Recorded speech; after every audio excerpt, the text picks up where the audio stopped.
I'm taking physical media to Kruse Court. Come on.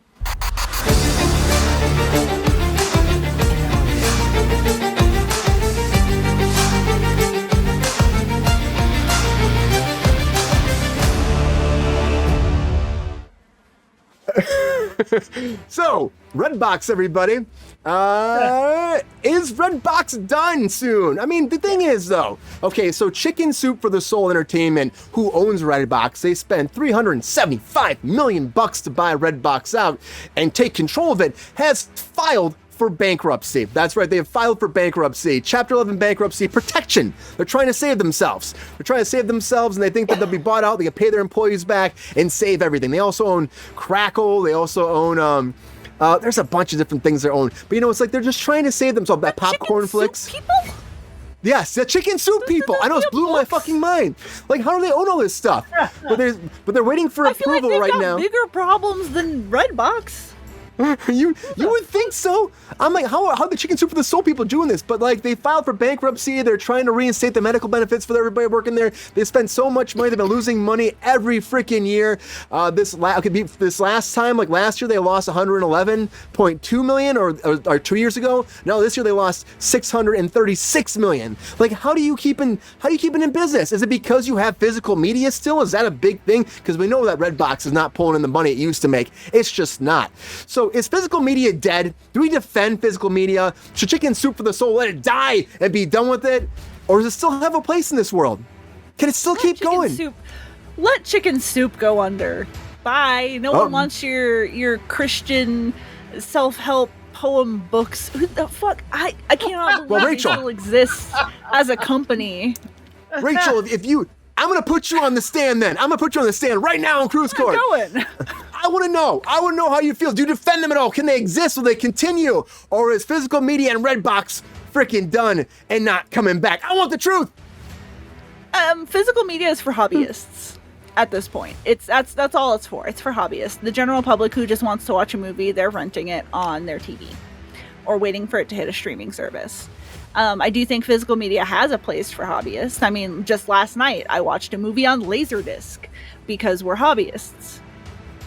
But I don't think anybody else wants to buy Laserdiscs, and that's fine. Like, totally cool. No one's renting movies from the... I mean, Lexi used to go to the Redbox twice a week, and she hasn't gone to one in 4 years, 5 years at this point. Wow. So yeah, I mean, that's... we are not even renting movies from Redbox. Who the fuck is doing it? I don't think anybody's doing it. That's the thing. I don't think anybody's doing it. I think that the Redbox just like, it's going to shit.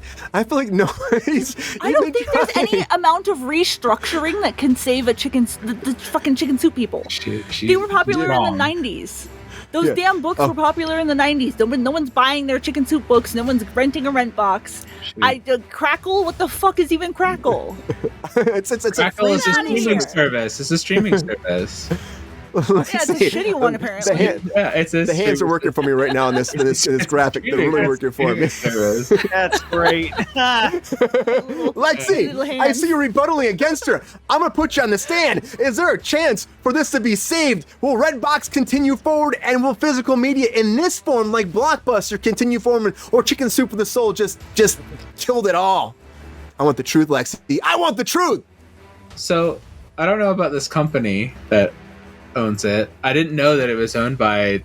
I know who Chicken Soup for the Soul is. I actually didn't know. Of course you do. Your mom would love them. No, my mom hates that shit. But I didn't know they owned Redbox at all.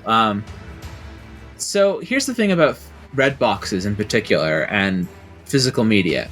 So if you go to a Walmart, right? A Walmart in particular, you'll note that Walmart has an exceptionally large physical media section for sale, like with DVDs. And you'll notice that there's a lot more DVD for sale than Blu-ray in particular. There's a lot of DVDs at Walmart. And if you go to Redbox, you'll find that, especially in low-income areas, there are Redboxes. And you'll find that if you go to incredibly rural areas where they have trouble getting internet, there are, in fact, areas that do struggle still with high-speed internet. I've lived in Nova Scotia. I can tell you that where I used to live, we had no cable. the cable line still didn't run out there back in 2010. I don't know if they ever ran cable lines out there, but I don't think they ever did. It was rural. There are a lot of rural areas in North America. We have a very large continent that we live in, and those areas still rely on physical media. And on top of that, poorer people also rely on physical media. And as long as there are places that cannot gain access to high-speed infrastructure, as long as places are rural, as long as places do not have Wi-Fi, as long as places do not have that interconnectivity, there is a need for physical media. And if you want to watch new releases, they do make players. Players do exist. That's not true at all. There's plenty of places you can get them. You can get them at Walmart. You can, once again, Walmart has plenty of players. You can buy them at Best Buy. You can buy them in plenty of places. Amazon is another place you can buy them, which I know I'm making the argument of the elimination of the internet. But there are places to get these things. And the thing is that when you go to more rural areas, again, that these players become more readily available because of the fact that they don't have access to these things. You'll find that there is a lot more. And like I said, is not it Blu-ray. financially viable as a company to only cater to rural areas? Doesn't matter. There's a demand for it. There's a need for it. I'm surprised that there's a discussion about this. What this is going to do is that this is just going to fuck over poor people again. And Any chance it survives, though? Can it survive? I think this idea that we have where we are putting our faith in these streaming services, you're putting your faith in something that it's going to give it to you and it's going to have it there. We've already watched these streaming services take things away from us. We've watched these streaming services eliminate media before media even got put out. We have seen so many shows be made and taken out of existence. If physical media of something can be made, then that's your opportunity to hold on to a media that can exist.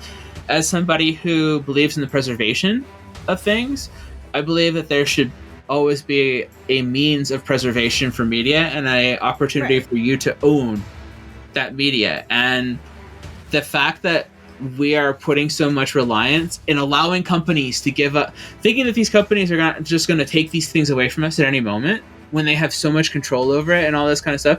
I think that's really like the question of the physical media argument. Being able to have that copy of that at the end of the day takes that power away from them in some way, because I will still be able to have that and I will still be able to show that somewhere and still be able to use that. Like, it's something to have that is better than it being taken away completely the way that it can be. And hobbyists will continue to buy physical media, but Redbox is not going to preserve media. Then how do people, Redbox? Okay, then how do people in those rural areas get access to seeing movies? They just don't. Nobody gets to see that stuff. Like, it's just taken from them. Free broadband, maybe. I don't know. Percentage of areas that don't have internet anymore is shrinking every day because of satellite internet options. Okay, but the costs. It's once again, it goes back to a cost factor. Like, we're talking about poor people again. Like, you're saying that with, like, I'm not saying that you're ignorant in that way, but it goes back to these people can't afford it. You know, like, I'm just saying that Chicken Soup for the Soul, though, Lexi, is like a company who can't get to the internet aren't going to drive 2 hours into town to rent a movie from Redbox. But they do. Yeah. But Chicken Soup for the Soul is losing their ass right now. Will they actually give them enough money? Like, hey, you already have Redbox that's tanking. You have no money. You're losing $636 million a year. Like, I just don't see this being viable. Maybe somebody else will buy it. I just don't think it's going to happen, which it could be unfortunate for a lot of people that still use the Redbox. But I feel like I see them in LA and they're just like, nobody goes there ever. Never go there. I know, Paul, what do you think, man? Sorry, Paul. Do you think that Redbox, does Redbox have a chance to survive? Do you think that it's going to happen? Will Chicken Soup for the Soul come back and physical media be saved, at least in a Redbox form, in that, rental form like Blockbuster? Or is this done, dying media, it's never going to come back? I want the truth, Paul. I want the truth here in Kruse Court, man. How do you feel? Do you defend Chicken Soup for the Soul?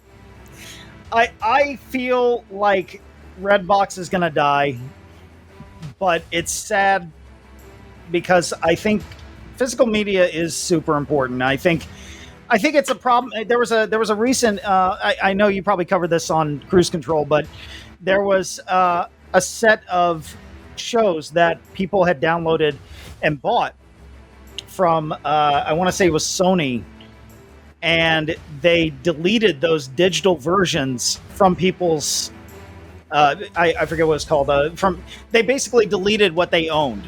They took that away, and if that's kind of where things are going, that's not good. And so if you have physical media, there's nothing these studios can do about that. You were able to watch the movie wherever you want, whenever you want. And it sucks that so many things, it is, you're right, it's a very cost expensive thing, but I think it's important at the same time. So, unfortunately, I think Redbox will go the way of the dodo, much like Blockbuster, Hollywood Video, and all those. Yeah, I just think that's the path it's going, and I hate to say that because I know it was very cost efficient. It was just simple, it was convenient in a lot of ways, a lot more convenient than Blockbuster ever was. Right. And you could go and easily pick up a DVD like that for a decent price. And don't get me wrong, I loved Blockbuster. I was somebody who had a Blockbuster card. I would stop by every weekend and pick out movies and watch movies, and I enjoyed that experience. But that's just not the world we live in anymore. And Lexi, if you're such a big proponent of Redbox, how come you haven't rented a Redbox movie in 5 years? Because I stopped watching movies. You did not. You watched a ton of movies up until the last year or two. I really don't watch like I used to. That's really what it comes down to. A lot of people just aren't doing that. Again, the streaming world's different, as we've seen in the chat too. It's different. People aren't going out. Again, this is the writing on the wall. If you ask me, when you see that, when I saw that this was happening. I also bought a ton of movies recently. I've bought piles of stuff. I buy movies all the time. We're not arguing collectors buying movies. I legitimized that in my very first statement. We're talking about Redbox. Yeah, Redbox. It's done, guys. Everybody, I think. I don't. For it. I think there's a place for it, but I just don't know. End of the day, I don't know if they can survive this. I feel like that overall, they're probably going to be like, we might bail you out this time, but unless someone else buys it again, I think this might be the end of Redbox.